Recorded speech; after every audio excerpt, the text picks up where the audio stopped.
आखिर क्या वजह थी कि इस अभिनेत्री के खुद के पिता ने ही इन्हें 15 साल की उम्र में ही खुद के घर में शराब पिलाई थी?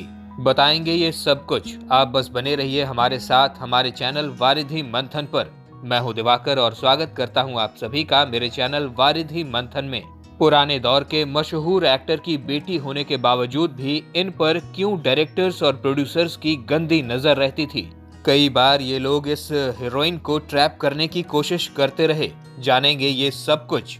फिल्म इंडस्ट्री में एस्टैब्लिश होने के लिए जहां हीरोइंस अपना बसा बसाया घर तक तोड़ने से पीछे नहीं हटती, वहीं रितु शिवपुरी ने अपने पति के लिए अपने करियर को ही दरकिनार कर दिया।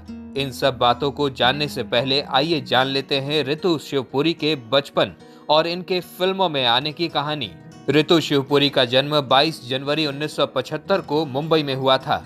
इनकी पढ़ाई लिखाई भी मुंबई से ही हुई थी। पिता ओम शिवपुरी थे और इनकी मां सुधा शिवपुरी भी टीवी की एक मशहूर अभिनेत्री थीं, जिन्हें क्योंकि सास भी कभी बहू थी सीरियल की बा के रूप में सबसे ज्यादा याद किया जाता है। फिल्मी परिवार से होने की वजह से रितु को भी बचपन से ही एक्टिंग का शौक था और थोड़े बड़े हो जाने के बाद इन्होंने मॉडलिंग की शुरुआत कर दी। रितु ने अपने एक इंटरव्यू में बताया था कि जब उनके पापा की डेथ हुई थी तब उनकी उम्र करीब 16 साल थी और वो अपने पिता से काफी ज्यादा करीब थीं। इनकी मां अक्सर इनके पिता से कहा करती थी कि इतना ज्यादा लाड़ प्यार दोगे तो ये बिगड़ जाएगी, लेकिन फिर भी रितु अपने पिता से बहुत ज्यादा क्लोज थीं। रितु जब महज 15 साल की थीं, तभी इनके पिता ओम शिवपुरी ने पहली बार इन्हें अपने ही घर में ड्रिंक लेने का ऑफर दिया। साथ ही ये भी कहा कि कभी मेरी नजर से दूर होकर बोतलें मत उठाना, जो भी करना है मेरे साथ ही करना, मेरा भरोसा कभी मत तोड़ना। खैर, फिल्मी बैकग्राउंड होने के कारण रितु का फिल्मों में आना तो तय था, लेकिन जिस तरह से रितु को फिल्मों में मौका मिला ये बहुत बड़ा इत्तेफाक था। एक्चुअली इनके पिता ओम शिवपुरी और निर्माता निर्देशक प्रहलाद निहलानी अच्छे दोस्त थे। एक दिन जब प्रहलाद ओम शिवपुरी के घर आए तो उन्होंने रितु को देखा। वो अपनी आने वाली फिल्म के लिए 2 एक्टर्स की तलाश में थे। दिव्या भारती और जूही चावला जैसी और भी अभिनेत्रियों से बात हो चुकी थी, लेकिन किसी न किसी वजह से सहमति नहीं बन पा रही थी। रितु को देखते ही प्रहलाद के मन में इन्हें अपनी फिल्म में कास्ट करने का ख्याल आया। जब उन्होंने रितु से बात की तो रितु फौरन राजी भी हो गयी और इस तरह रितु ने 17 साल की उम्र में फिल्म आंखें से डेब्यू किया। ये फिल्म बनकर तैयार हुई और जब इसे बॉक्स ऑफिस पर रिलीज किया गया तो ताबड़तोड़ कलेक्शन भी हुआ। ये फिल्म सुपरहिट रही। इस फिल्म में इनकी जोड़ी गोविंदा के साथ काफी ज्यादा पसंद की गई। इस फिल्म के ज्यादातर गाने भी सुपरहिट रहे थे। रितु को अपनी पहली ही फिल्म में बड़े बड़े अभिनेताओं जैसे कि गोविंदा, चंकी पांडे, राज बब्बर, रितु शिरोडकर, कादर खान जैसे अभिनेताओं के साथ काम करने का मौका मिला।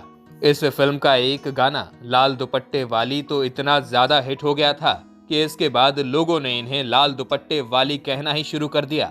1993 में आई फिल्म आंखें के बाद रितु को कई सारी फिल्में ऑफर हुईं। इन्होंने 1995 में हम सब चोर हैं, रॉक डांसर, आर्या पार और भाई भाई जैसी कई फिल्मों में काम किया, लेकिन ये फिल्में कुछ खास कमाल न दिखा पाईं। 1998 में इनकी एक भी फिल्म नहीं आई, लेकिन 1999 में न्यायदाता और काला साम्राज्य जैसी फिल्मों में रितु को फिर से देखा गया। इसके अलावा 2005 तक इन्होंने लज्जा, शक्ति द पावर और ऐलान जैसी फिल्मों में काम किया, लेकिन हर जगह निराशा ही हाथ लगी। लगभग 1 दर्जन फिल्मों में काम करने के बावजूद भी रितु अपनी पहली फिल्म जैसी कामयाबी नहीं दोहरा पाईं। रितु का फिल्मी करियर भले ही खास नहीं चल रहा था, लेकिन इनकी निजी जिंदगी काफी ज्यादा सुर्खियां बटोर रही थीं। इनके अफेयर से जुड़े कई सारे किस्से सामने आते हैं। आंखें फिल्म के बाद इन्हें कमल सदाना के साथ हम सब चोर हैं फिल्म ऑफर हुई। कमल सदाना उस वक्त रवीना टंडन के साथ रिलेशनशिप में थे, लेकिन शूट के दौरान जब पहली बार इन्होंने सामने से रितु को देखा तो वो इनकी खूबसूरती के दीवाने हो गए और धीरे धीरे दोनों रिलेशनशिप में आ गए और इस चलते रवीना टंडन के साथ कमल सदाना का ब्रेकअप भी हो गया। उस दौर में कमल और रितु के लव स्टोरी के तमाम किस्से मीडिया में आते थे, लेकिन ये लव स्टोरी ज्यादा लंबी ना चल सकी और कुछ समय बाद ही दोनों अलग हो गए। अगर मीडिया रिपोर्ट्स की माने तो रितु का नाम सिंगर मीका सिंह के साथ भी जुड़ा था। दोनों एक दूसरे को काफी ज्यादा पसंद करते थे, लेकिन इन दोनों का रिश्ता भी परवान ना चढ़ सका और कुछ समय बाद इनका भी ब्रेकअप हो गया। इसके बाद रितु का नाम बॉय मुखर्जी और मॉडल रहे संजय नागपाल के साथ भी जुड़ा, लेकिन हर रिश्ते में इन्हें नाकामी ही मिली। इतने सारे रिश्तों में धोखा पाने के बाद आहत होकर रितु ने ये कसम खाई कि वो सिनेमा जगत में किसी भी शख्स से शादी नहीं करेंगी। साल 2006 में रिलीज हुई फिल्म एक जिंद एक जान इनकी आखिरी फिल्म थी। इसके बाद इसी साल इन्होंने एक सॉफ्टवेयर इंजीनियर हरी वेंकट से शादी कर ली और लाइफ में सेटल हो गईं। ये तो थी इनकी पर्सनल लाइफ, लेकिन आइए अब जानते हैं कि आखिर वो कौन सी वजहें थीं जिनकी वजह से इनका करियर ना चल सका और वो इस ग्लैमर की दुनिया को छोड़कर ज्वेलरी के बिजनेस से जुड़ गईं। रितु वन फिल्म वंडर बनकर रह गईं। इसके पीछे काफी सारी वजहें थीं। दरअसल उस दौर में सिनेमा जगत में काफी ज्यादा कंपटीशन बढ़ चुका था। एक से बढ़कर एक एक्ट्रेस बॉलीवुड में लॉन्च होती जा रही थी और कई सारी हीरोइंस को तो अंडरवर्ल्ड के दबाव की वजह से फिल्मों में लेना जरूरी हो गया था और ऐसे में रितु को अपने करियर को आगे बढ़ाने के लिए कॉम्प्रोमाइज करना पड़ा। उन्हें हल्की स्क्रिप्टें भी साइन करनी पड़ती थीं और इसका नतीजा ये होता था कि ये फिल्में फ्लॉप हो जाती थीं और बुरी तरह पिट जाती थीं। इन फिल्मों में रितु का रोल भी काफी छोटा होता था।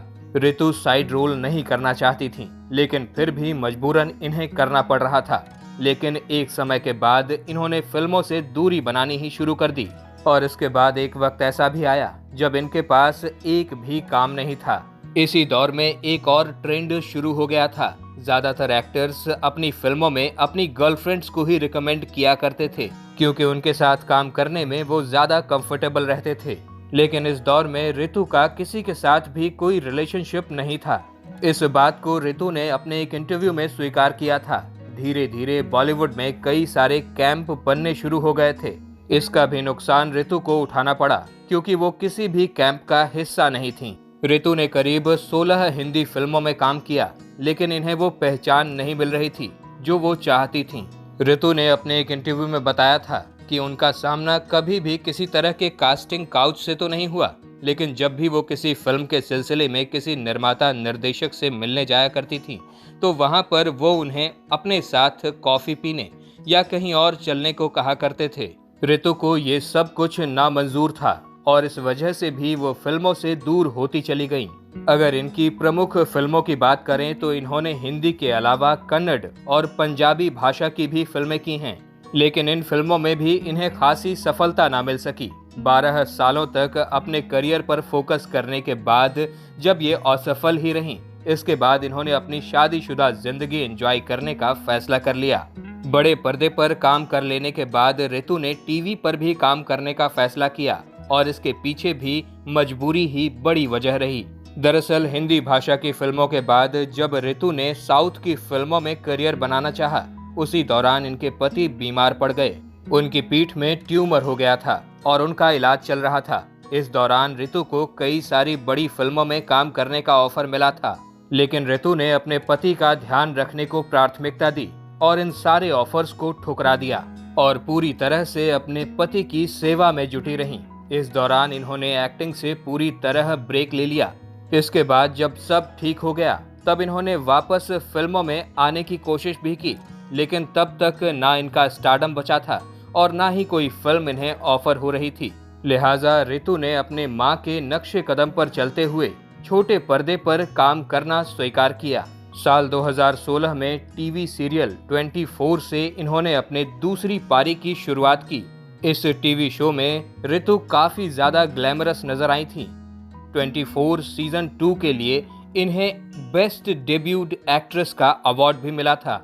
24 सीरियल के बाद ये नजर आई साल 2017 में इस प्यार को क्या नाम दूं सीरियल में। इस टीवी सीरियल में इंद्रानी देवी के नेगेटिव किरदार में रितु को देखा गया था और इसके बाद साल 2019 में ये विश और नजर जैसे सीरियल्स में भी नजर आईं। रितु एक वेब सीरीज करणजीत कौर में भी नजर आई हैं। इन सभी कामों को काफी ज्यादा पसंद किया गया।